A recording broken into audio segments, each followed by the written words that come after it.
ពេលទៅដល់មន្ទីរពេទ្យជាតិពលរាជដាល់ហើយមួយជីវិតនេះប្រហែលជាត្រូវរស់បែបហ្នឹងតែក៏ល្អដែរអាចបំភ័យគូណាត់ជួបដែលគេបំណងអាក្រក់ពីព្រោះ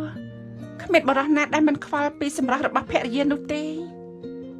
ខ្ញុំមិនខ្វល់ទេខ្ញុំមិនខ្វល់ទេ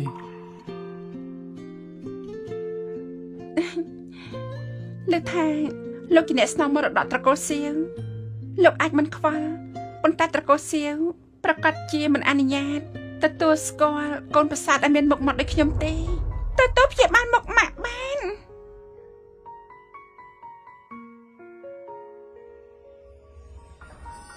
អរគុណទឹកចិត្តទូហើយទូទៅថ្ងៃមុខច្បាស់ជារកបានម៉ាក់ល្អហើយស្អាតជាងមីង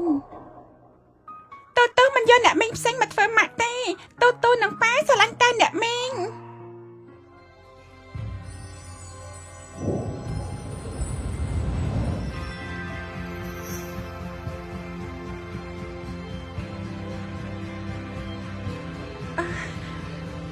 មុខរបស់ខ្ញុំម៉ាក់ស្អាតណាស់ទូនាងជាផ្កាយសំណាងហែងពេលនេះម៉ាក់អាចចុះលិខិតអាពាហ៍ពិពាហ៍ជាមួយលោកប៉ាបានហើយមែនទេប៉ារបស់ឯងគេធ្លាប់កុហកមីងទុកមីងចោលនៅកន្លែងចុះលិខិតអាពាហ៍ពិពាហ៍ម្នាក់ឯងអញ្ចឹងបើពេលនេះគាត់ចង់គឺមិនមែនងាយទេហើយ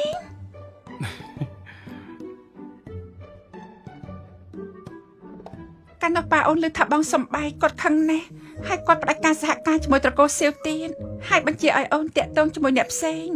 ឥឡូវនេះបើសិនជាយើងចង់ផ្សះផ្សាស្នេហាចាស់ក៏ត្រូវឆ្លងកាត់លោកប៉ាសិនដែរ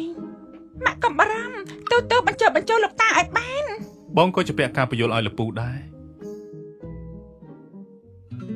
លោកប៉ាកូនត្រឡប់មកវិញហើយកូនបាននាំលីនជាតិនឹងទូកូនរបស់គាត់មកជួបលោកប៉ាដែរដើមមលូ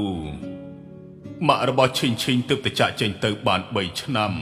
ហេតុអីក៏ឯងចង់ចាក់ចេញពីយើងទៀតហើយលពូកាលពីមុនខ្ញុំបានធ្វើឲ្យឈិញពិបាកចិត្ត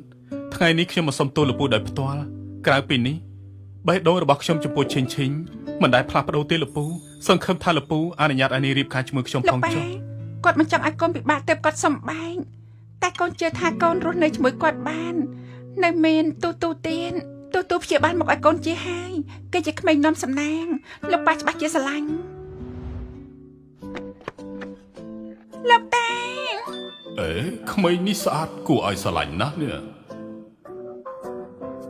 បើឯងស្ដាប់ពាក្យប៉ាកាត់ចិត្តពីអាក្មេងនេះប្រហែលជាឥឡូវនេះប៉ាមានក្មេងស្រីដែលគួរឲ្យស្រឡាញ់បែបដូចឆ្នេះបាត់ទៅហើយលោកប៉ា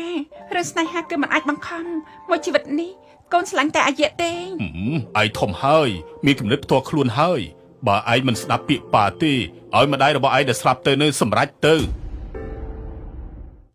លោកប៉ាម៉ាក់ស្លាប់3ឆ្នាំហើយតែគាត់សម្រេចចិត្តយ៉ាងម៉េចដើមមលូនេះយើងបានដាំវានៅពេលដែលយើងរៀបការជាមួយម្ដាយឯងកាលនាងនៅរស់ដើមមលូនេះចេញផ្លែជារៀងរាល់ឆ្នាំ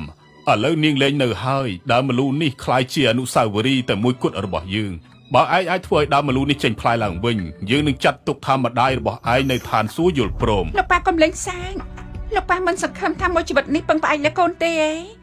ហេតុអីតើតែមិនមែនជាអាយានាងដ៏ថ្លៃថ្នូរនៃតកូលវិនរបស់យើងនេះមិនត្រូវការស៊ីស្មៅចាស់ទេលោកពូវិនអ្វីដែលលោកពូនិយាយត្រូវណាស់ខ្ញុំបានធ្វើឲ្យឈិញពិបាកចិត្តខ្លាំងណាស់កាលពីមុនខ្ញុំគួរតែទ្រាំនឹងការលំបាកខ្លះដើម្បីសងវិញអញ្ចឹងលោកពូដាក់លក្ខខណ្ឌមកដើមមលូនេះមិនចេញផ្លែ3ឆ្នាំហើយឯងមានវិធីអាចសម្រេចវាបានដែរទេទូមានវិធី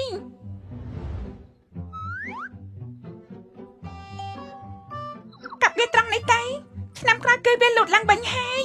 ស្អីគេលោកតាកូជាអ្នកបង្រៀនដាំឈើចាស់ងាប់ហើយអាចកាប់វាចោលដើម្បីឲ្យដុះឡើងវិញតែបើចង់បានផ្លែគឺត្រូវរងចាំឲ្យច្រើនឆ្នាំទៀតទូពិតជាឆ្លាតមែនទោះជាយឺតក៏ដោយក៏ជាវិធីល្អមិនមែន1ឆ្នាំ2ឆ្នាំឬក៏5ឆ្នាំដើម្បីឈិញខ្ញុំសុខចិត្តរងចាំ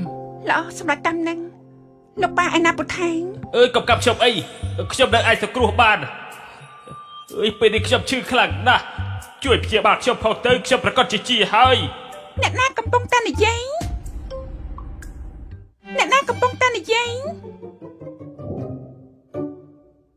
សំឡេងនេះមិនមែនជាសំឡេងលោកតាទេនាងតូចនាងស្ដាប់នឹងខ្ញុំនិយាយតាមមែនទេ ពិតជាគ្មានផ្កាយសំណាងដែលមានវិញ្ញាណល្អមែនឆាប់ជួយប្រាប់តាចាស់នេះទៅជួយព្យាបាលខ្ញុំផងខ្ញុំឈឺខ្លាំងណាស់បើមិនជួយព្យាបាលខ្ញុំទេខ្ញុំស្លាប់ពិតមែនហើយ ដាំមលូឈឺពោះព្រោះតែមានសត្វល្អិន